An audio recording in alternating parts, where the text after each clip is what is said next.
Monsieur le Président, notre délégation a écouté avec beaucoup d'attention les propos de son Excellence Roberto Alvarez, ministre des Relations extérieures de la République dominicaine, qui vient de présenter un tableau assez révélateur de l'état actuel des relations entre les deux pays. Nous en prenons bonne note, Monsieur le ministre.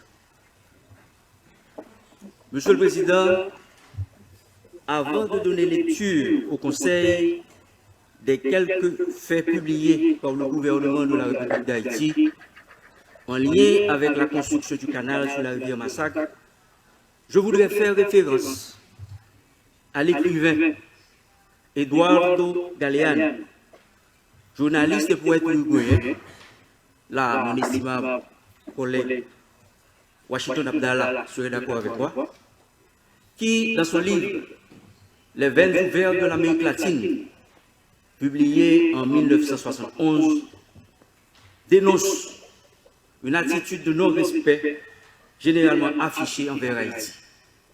Et je cite, « Il faut le répéter jusqu'à ce que les sourds l'entendent. Haïti est le pays fondateur de l'indépendance de l'Amérique et le premier pays au monde qui a vaincu l'esclavage. Il mérite mieux que la réputation qui lui vient de ses malheurs. » Fin de citation. Monsieur le Président, comme nous le savons tous, les malheurs d'Haïti ont été légion au cours des siècles. Et je peux citer brièvement la dette de l'indépendance, les tremblements de terre, les ouragans dévastateurs, les embargos, les crises politiques à répétition et finalement la crise actuelle caractérisée par la violence aveugle conduite par les gangs armés sur une bonne partie du territoire. La principale cause des problèmes auxquels nous faisons face actuellement est l'insécurité généralisée du fait de l'action des gangs armés. En réponse à la demande du gouvernement de la République, inscrite dans la lettre du Premier ministre, son Excellence Dr Ariel Henry, le 8 octobre 2022, ma délégation profite pour remercier les États membres qui ont contribué à l'adoption de la résolution 2699 par le Conseil de sécurité le 2 octobre dernier, autorisant la constitution d'une mission multinationale d'appui à la police nationale. Ma délégation invite les États membres de notre illustre organisation à contribuer par tous les moyens possibles en vue de permettre à la mission d'appui de se constituer effectivement.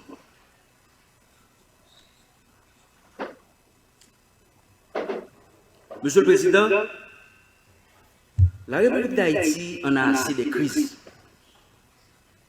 Ce n'est nullement le moment d'en alimenter une autre avec notre plus proche voisin. C'est d'ailleurs ce sentiment qu'a exprimé le Premier ministre, Dr Ariel Henry, qui, à une question de journaliste, a répondu en ces termes. Pas de tac au tac avec le voisin.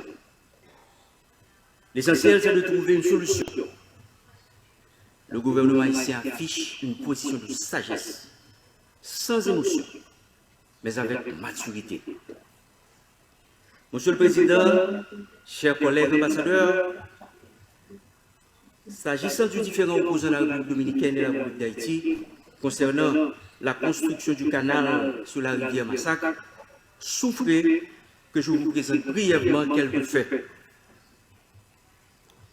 Le gouvernement haïtien, dans le but de maîtriser les crouilles de la rivière Massacre et mettre en valeur du même coup une partie de la basse plaine de Maribaou, dans le nord-est, a décidé, en 2018, d'entreprendre la construction de systèmes d'irrigation pouvant arroser 3000 hectares de terre. Le dit système sera alimenté par les eaux de la rivière Massacre.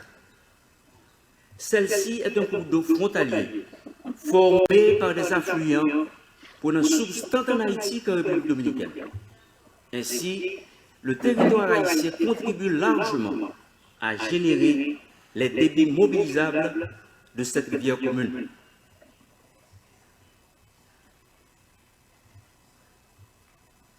En République dominicaine, Elle prend naissance à Pico del Gallo, Loma de Cabrera, en Haïti.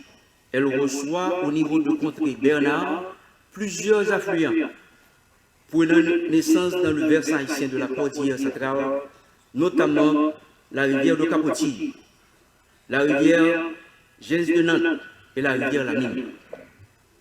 Après environ 10 km comme ligne de démarcation entre les deux pays, elle pénètre en Haïti sur un parcours de 2 km avant de traverser la frontière au niveau de la borne RH-RD 13 pour un parcours en territoire voisin. Puis elle redevient en ligne frontalière jusqu'à son embouchure dans la baie de Manzanillo. De la signature du traité de paix, d'amitié et d'arbitrage, le 9 février 1929 à nos jours, la République dominicaine a construit 12 ouvrages sur la rivière Massacre dans la région de Loma de Cabrera et de Dajabón, dont 8 prises sur berge et 4 mini-barrages. Je répète, de la signature du traité de paix, d'amitié et d'arbitrage, le 29 février 1929 à nos jours, la République dominicaine a construit 12 barrages, ouvrages sur la rivière Massacre, dans la région de Loma de Cabrera et de Dajabón, dont 8 prises sur berge et 4 mini-barrages. Les travaux de ces ouvrages ont été réalisés de manière unilatérale et n'ont pas été préalablement notifiés à l'État haïtien. Ces infrastructures hydriques en fonction sur le territoire dominicain exploitent plus de 70% des ressources en eau de la rivière Massacre à des fins agricoles et industrielles. Les travaux du canal ont véritablement démarré le 2 avril 2021. Peu de temps après, les autorités dominicaines ont dénoncé la réalisation de ces travaux, arguant qu'il s'agissait d'une déviation du cours de la rivière Massacre. Le 26 mai 2021, une délégation haïtienne s'est rendue à Santo Domingo en vue de faire valoir la position du gouvernement haïtien en présentant et en décrivant l'ouvrage de dérivation. Le 27 mai 2021, à la fin de la rencontre, les deux parties ont signé une déclaration conjointe stipulant notamment dans ces considérants: il est établi le droit pour les deux nations d'utiliser les eaux des rivières qui se trouvent dans la zone frontalière de manière juste et équitable. Le 7 juillet 2021, malheureusement, les travaux ont été interrompus avec l'assassinat du président Jovenel Moïse. Le mercredi 30 août 2023, des agriculteurs de la plaine de Bamaribaou ont entrepris la poursuite des travaux de raccordement du canal. Le 1er septembre 2023, le Premier ministre Ariel Henry a dépêché une mission sur le terrain en vue de discuter avec les riverains. Le 8 septembre, le gouvernement dominicain a ordonné unilatéralement la fermeture du poste frontalier officiel de Dajabón-Guanamé. Parallèlement, l'armée dominicaine a fait une démonstration de force en mobilisant des engins lourds sur cette partie de la frontière.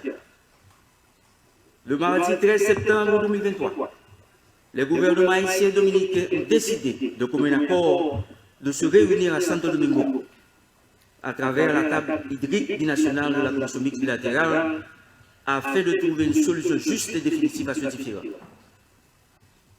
Le 14 septembre 2023, alors que les deux parties étaient en pleine négociation, un décret présidentiel a été promulgué par le gouvernement dominicain mettant à exécution les menaces proférées 3 jours plus tôt de fermer les frontières terrestres, aériennes et maritimes avec Haïti.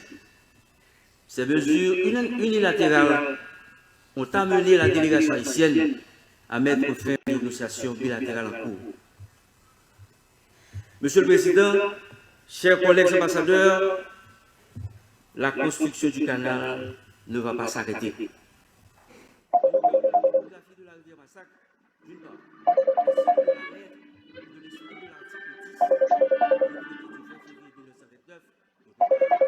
les eaux de la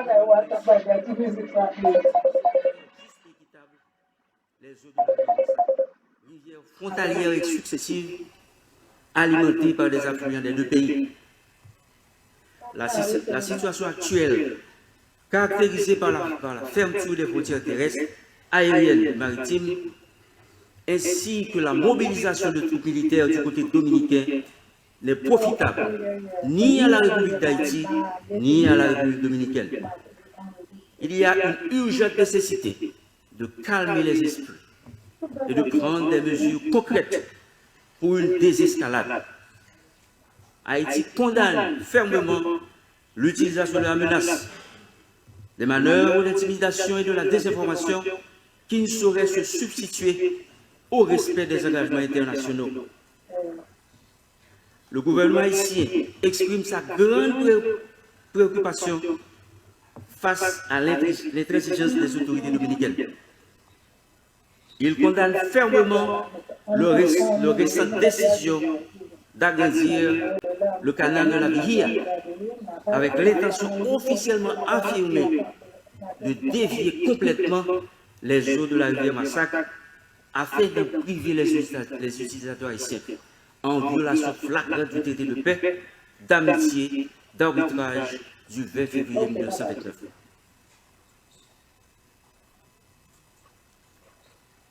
Monsieur le Président, la construction du canal ne va pas s'arrêter. La République dominicaine doit reconnaître le droit des deux pays à utiliser de manière juste et équitable les ressources en eau partagées de la rivière Massacre, conformément aux termes de l'article 10 du traité de paix, d'amitié et d'arbitrage du 20 février 1929 et aux normes internationales en la matière.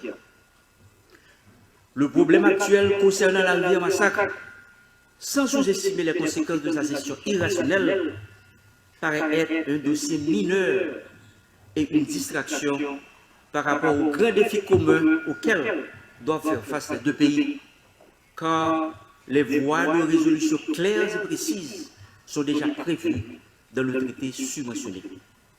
Monsieur le Président, la construction du canal ne va pas s'arrêter. Le gouvernement haïtien réaffirme le droit du peuple haïtien à un usage juste et raisonnable des eaux partagées et s'engage à travailler avec toutes les parties prenantes locales pour la réalisation des travaux dans les règles de l'art par les entités qui ont les compétences techniques et légales pour ce faire. Le gouvernement haïtien lance un appel à la sérénité et réaffirme la volonté de continuer à travailler afin d'obtenir une solution définitive aux différends sur l'utilisation des ressources en eau de la rivière Massacre et à poursuivre en ce sens les discussions alternativement en Haïti et en République dominicaine. Elle réitère son invitation transmise par la note en date du 15 septembre 2023 du ministère des Affaires étrangères adressée au ministère dominicain des Relations extérieures à reprendre les négociations. Le dialogue étant un élément essentiel aux relations de bon voisinage. Monsieur le Président, la construction du canal sur la rivière Massacre est depuis quelques années l'un des sujets faisant unanimité au sein de la population et de tous les secteurs en Haïti.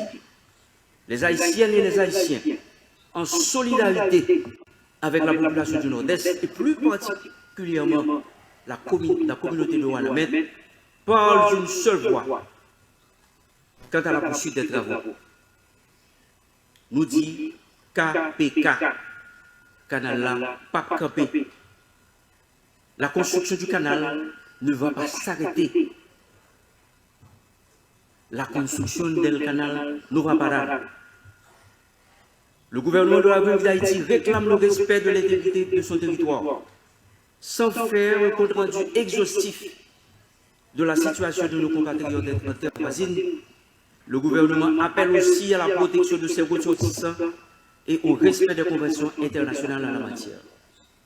Il réitère également l'appel au dialogue entre les deux parties. Je vous remercie.